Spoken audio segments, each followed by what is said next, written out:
microbes in human welfare. The name itself indicates what is the meaning of this chapter, correct? How do we get benefits from microorganisms? You see guys, first of all, the paragraph here mentioning microbes are the major components of the biological systems on this earth, correct? They are present everywhere, in soil, water, air, inside our bodies and that of other animals and plants. There is no such place where you can't find microorganisms, pretty much everywhere, correct? They are present even at sites where no other life forms could possibly exist, for example, like in the deep inside the, what is it called as? Geysers, the thermal vents. They found, in these places where the temperature is more than 100 degrees centigrade. And the deep in the soil, under the layers of the snow, several meters thick and in highly acidic environments. So, these are the most harshest conditions where other living organisms cannot survive, but microorganisms can, correct? Now, microbes are they are diverse. We can find, for example, protozoans, bacteria, fungi and microscopic animal and plant viruses, viroids and prions. I think we learned about viruses, viroids, prions in the chapter biological classification, correct? Now, so microbes like bacteria and many fungi can be grown on nutritive media to form colonies that can be seen with the naked eye. So, in the next page we have some petri dishes showing the growth of bacteria and the fungi, correct? Can you see them guys? We can grow them in the laboratory with the help of nutritive media that, these bacteria grow in the form of the small lumps which are called as the colonies. And then microbes can be harmful and disease causing, but many of them are useful in many different ways. Now, you learn in the first, in the biological classification, bacteria can occur in different shapes, right? What are those shapes guys? What is the spherical bacteria is called as? Cocci, correct? Rod shaped, Bacillus, comma shaped, Vibrio, and Spirillum, spirals. Understood this point? Okay. And what is the difference between virus and bacteria?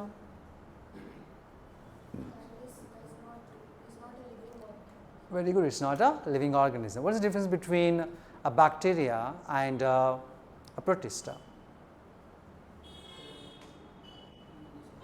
Sorry? Anybody? What is the difference between a bacteria and a protist? Bacterium is a prokaryote, protists are eukaryotes. That is the difference. Fine. Okay. So, we use microorganisms in our house. For example, Lactobacillus and other belong to the same genus grow in milk and convert it into curd. Lactic acid bacillus produce acids that coagulate and partially digest the milk proteins at suitable temperatures, which also improves the nutritional quality of the milk by increasing the production of vitamin B12. Not just they curdle the milk, but also they increase the quality of the nutrition. Next, in our stomach also, the lactic acid bacilli play a beneficial role in checking the pathogenic microorganisms. So, the gut microbiota is very important to maintain the health of our digestive system, and that microbiota should have this bacterium. What is it called guys? Lactic acid bacillus, which the growth of these microorganisms can prevent the growth of other infectious microorganisms. Then some bacteria are used for making the batter that is used to make dosa and idli, which is fermented by bacteria. Dough, which is used for bread making, is fermented using the baker's yeast. What is the name of the yeast called as? Saccharomyces cerevisiae. Is it a unicellular or multicellular fungi? It's a unicellular fungi. Okay. It is also called as the brewer's yeast, correct? Why it is called brewer's yeast? It is used to brew the beer and all that, correct? Okay. Next, toddy is fermented sap from palm trees. Next, Microbes are used to ferment fish, soybean and bamboo shoots to make foods in different countries. Then the characteristic texture, flavor, taste and specificity of cheese is due to the microorganisms. For example, the Swiss cheese, the large holes in the Swiss cheese are due to the large amounts of carbon dioxide produced by the bacterium called as a Propionibacterium shermani. Next, the Roquefort cheese, which is ripened by a specific fungi which gives the specific flavor. To improve the quality, the texture, the flavor, we can use different microorganisms, right? Now, next one here, microbes in industrial products. The first one is fermented beverages.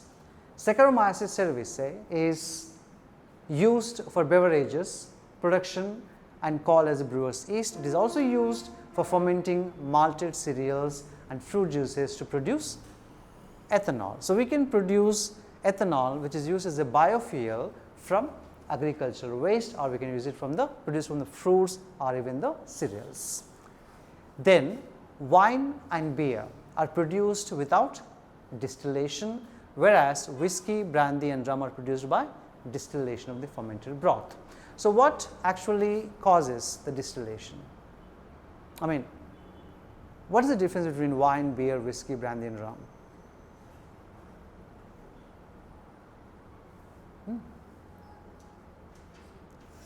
I am not asking that you have drank it, I am asking as a knowledge. You must have learned it, right? Is the alcohol content. Okay? Products which are distilled will have more alcohol content than the non-distilled ones. Okay? So, beer and wine have less than 9%, whereas whiskey, rum, brandy have more than 40% of alcohol. Fine. Next one, antibiotics. The first antibiotic which was accidentally discovered was penicillin by Alexander Fleming, who was actually working on the bacterium called as Staphylococci. And when he observed that they did not grow due to the growth of mold Penicillium notatum. So, he was actually growing a petri dish containing the bacterial colonies called as the Staphylococci. So, he kept these plates away for washing, and after a few days when he noticed some of the colonies have disappeared from the center of the plate, and there he found the growth of a mold which is called as Penicillium notatum. Then he found that this Penicillium notatum was actually produced a chemical that prevented the growth of Staphylococci. But later the full potential of the penicillin was discovered by, who is that guys? Chain and Flore, and together the trio was awarded with a Nobel Prize because it prevented the deaths of many soldiers during the Second World War, right? And then the chemicals, enzymes and other bioactive molecules. For example, citric acid is produced by a fungus called as Aspergillus niger, acetic acid by a bacterium called as Acetobacter aceti, butyric acid by Clostridium butylicum, a bacterium, lactic acid by Lactobacillus, ethanol by Saccharomyces cerevisiae, and lipase used in detergent formulation in laundries, where the lipase is used to remove the what kind of stains? Oil stains can be removed by using the enzyme lipase. Next, an enzyme known as streptokinase is produced by a bacterium called as Streptococcus which is modified by genetic engineering, is used as a clot busters. So, what is a clot in a blood vessel means?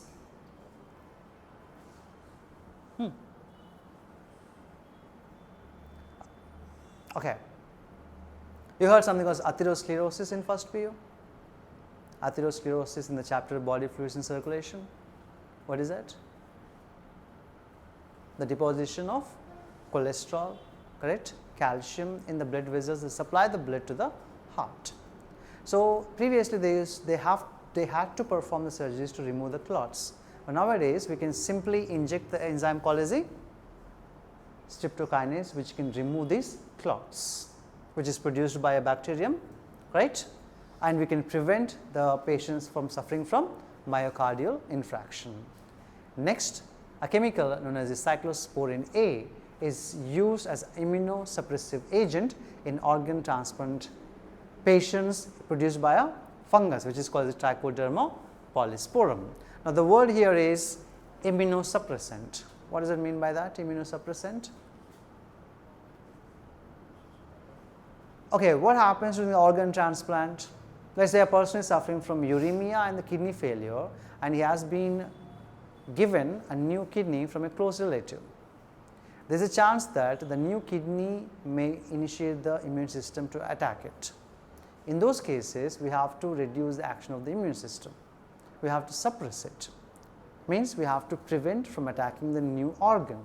So, in order to suppress it, we use some chemicals, and those are called as the immunosuppressive agents, and the example is the cyclosporin A.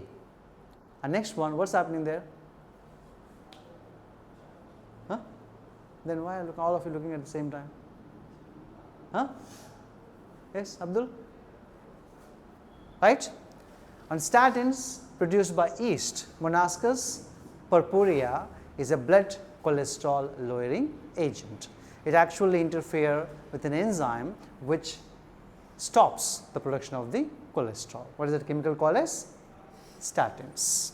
Now, next one is microbes in treatment of the wastewater called sewage. The municipal wastewater is called sewage. A major component of this wastewater is a human excreta. It's mostly the organic matter. It contains large amounts of organic matter and the microorganisms. We cannot just release this polluted water into the rivers and lakes, which might pollute the water sources. In order to prevent this, we first have to remove the organic matter and the microorganisms, then it is called as a clean water, right? So, the best method to treat the sewage is using microorganisms. See here, it is done by heterotrophic microbes that naturally present in the sewage. What is meant by heterotrophic bacteria? Why are you smiling, mister? Is something wrong? You sure? Are you okay? No problem, right? What does heterotrophic bacteria means? What is autotrophic means? Heterotrophic means those that cannot manufacture their own food, correct? Okay. So, the treatment occurs in two stages. The first one is called as the primary treatment, and the second one is called as the secondary or the biological treatment. Primary treatment is physical. You see guys here. It involves the physical removal of particles large and small from the sewage through filtration and sedimentation. The sewage water is passed through various stages of filtration, where it will remove all the debris, all the large particles, soil, everything can be removed by this process. The floating debris is removed by sequential filtration. The grit, the soil and the small pebbles removed by sedimentation. Anything floating removed by filtration. Anything that settles down can be removed by the sedimentation. The solids that settle form the primary sludge, and the supernatant forms the effluent. So, we have two portions formed after the first step. One is the supernatant and second one is the sludge. Supernatant is called as the effluent. Now, this effluent is used for the secondary treatment. We do not want the sludge, we want only the effluent. Now, first,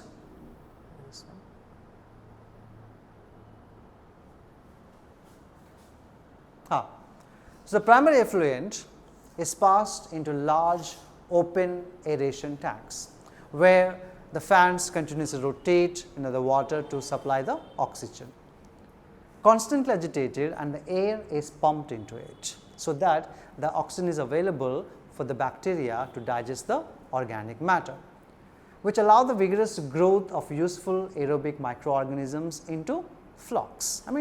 They form the clumps. These bacteria, along with the filaments of the fungi, together they organize to form mesh-like structures, which are called as the flocks.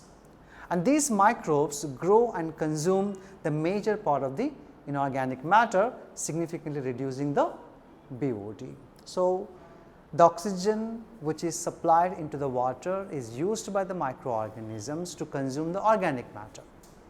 And there are two types of microorganisms, the bacteria and the fungi, right? And they are organized, they clump together to form the flocks. So, the treatment is done until the BOD is reduced. What is meant by the word BOD? The biological oxygen demand. What does it mean by that? In simple words, I would say more oxygen is needed means there is more organic matter. Why? Okay, we have the aerobic microorganisms here, correct? Which means they require oxygen. What they have to do? They have to consume the organic matter. In order to consume the organic matter, they need more oxygen, isn't it? Right?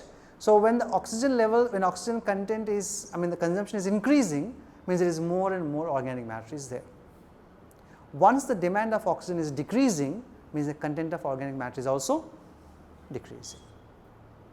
Okay? If water has high BOD, means it is more polluted. Less BOD means less polluted. Got my point here? So, this step is done until the BOD is reduced significantly. Later on, the effluent passed into a settling tank where the bacterial flocks will sediment, called as the activated sludge. And we use this activated sludge as inoculum to start the process again for the fresh sewage water.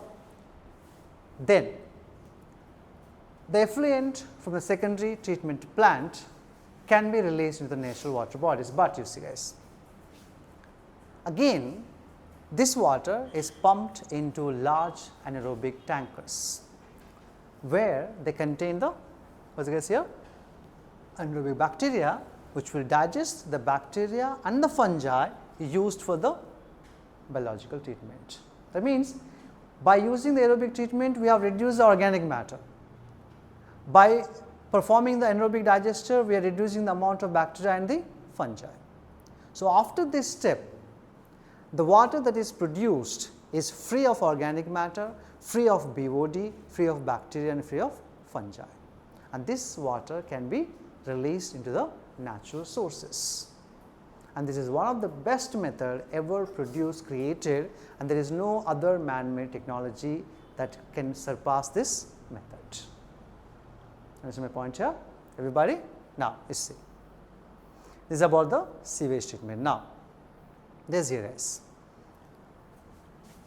So, we have something called as biogas, which is a mixture of gases, and mostly it is the methane produced by microbial activities such as methanogens. An example, methanobacterium, which grew anaerobically on cellulosic material to produce large amounts of methane along with carbon dioxide and water. So, biogas is the mixture of three gases. What are those guys? Methane, carbon dioxide and hydrogen, but mostly it is the methane. These bacteria are commonly found in anaerobic sludge during the sewage treatment, the last step, and also it is found in the rumen of the cattle. What is the rumen means? What is the rumen?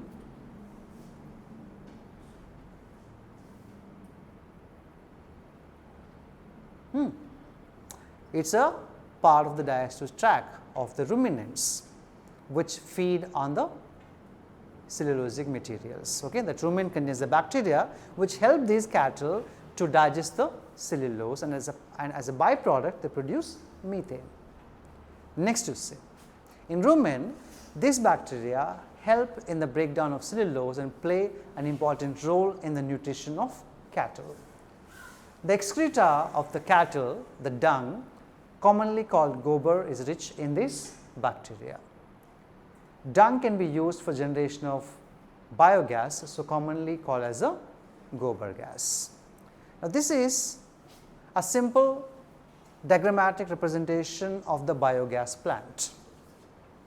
So, simple, very simple process, guys. It consists of a concrete tank approximately 10 to 15 deep underground. in which bio-waste are collected and a slurry of dung is fed. So, let us say this is a slurry of the dung which is continuously supplied to this large concrete tank, which also contains the methanogens, because the cow dung itself contains the methanogen, correct. A floating cover, you can say a plastic cover actually is covering the large tank, which rises when gas is produced due to microbial activity. You do not need a special tanks here, all you need is a large plastic cover which tightly fitted around the concrete tank. As the bacteria fermented, the gas is produced and the gas is collected into this plastic bag. When the bag is rising, means the gas is produced here, and the slurry is removed after the production, may be used as a fertilizer. I mean that you can continuously supply the dung water after the digestion, we can remove it and cut it as a sludge and used as a fertilizer. The technology, so the biogas can be used for cooking and also to light. The technology of biogas production was developed in India mainly due to the efforts of, one is important, Indian Agricultural Research Institute, and the second one the Khadi and Village Industries Commission. Very, very important point. What are those? One is the IARI, second one is the KVIC. Clear? Right? Next.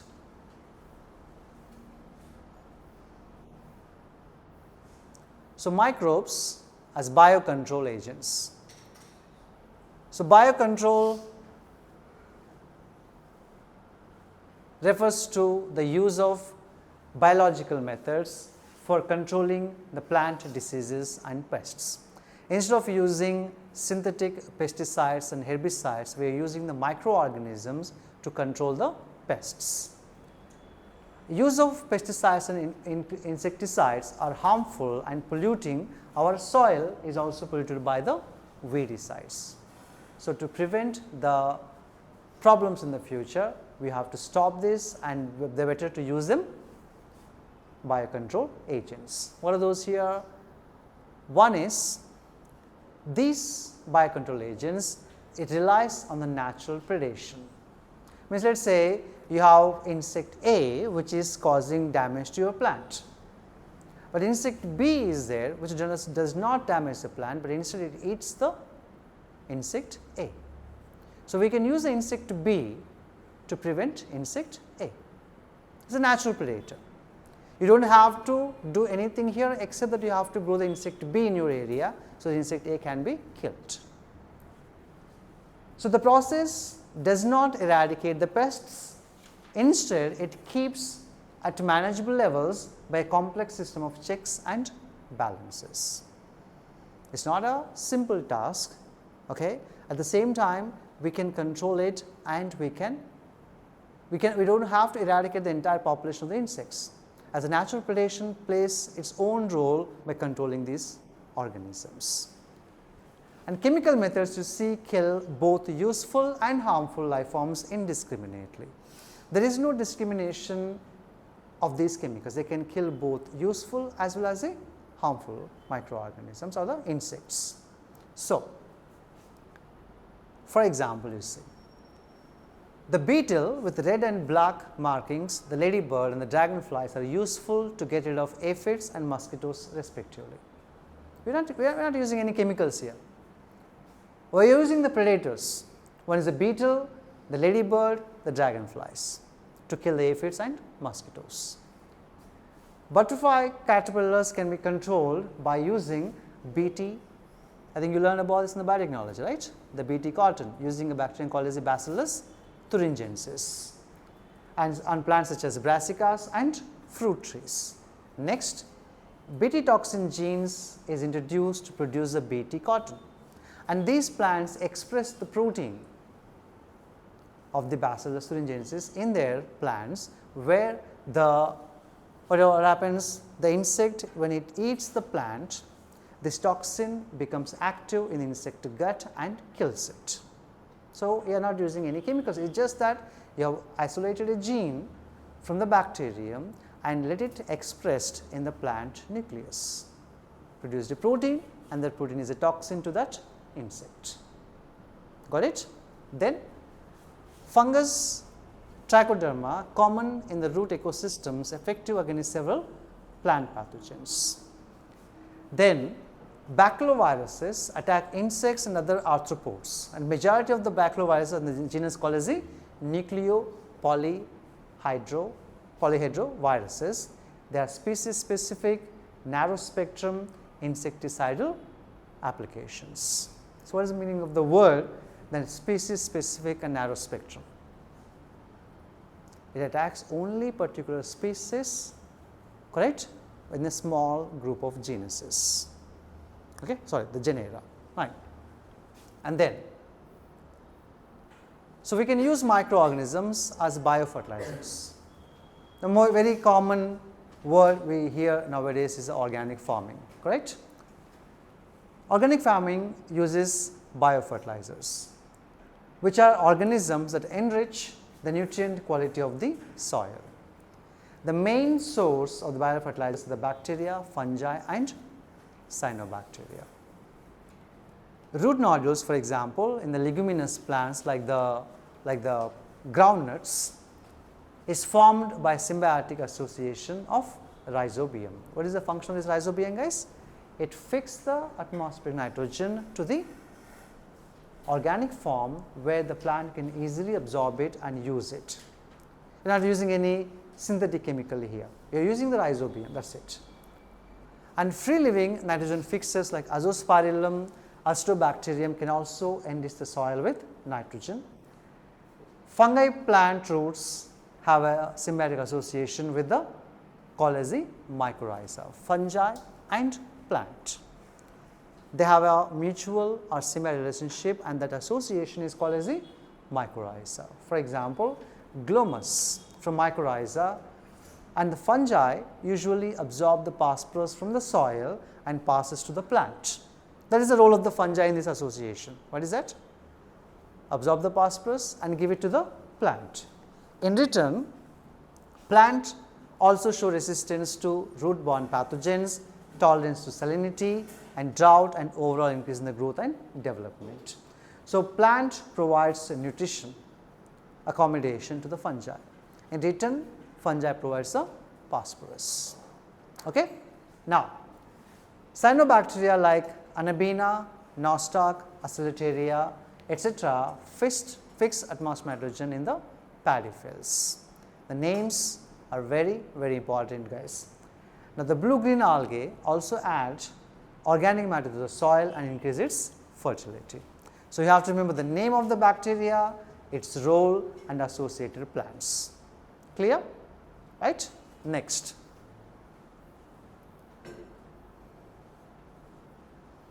Okay, this came last one. Okay. We discuss this one. So, here guys, this last point I want you to focus here, which we will discuss there only. The Ministry of Environment and Forests initiated Ganga Action Plan and Yamuna Action Plan to save the major rivers. So, the agenda of these plans is to construct as many as sewage treatment plants, so that the rivers can be kept clean for the future use. Okay? Are we clear about this one, guys? Any doubts there? Right? Now, solve the questions. Solve the questions.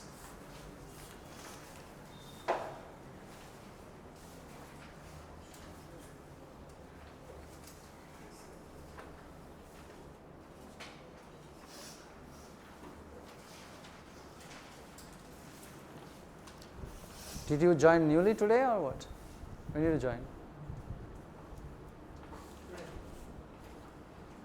You didn't get the books?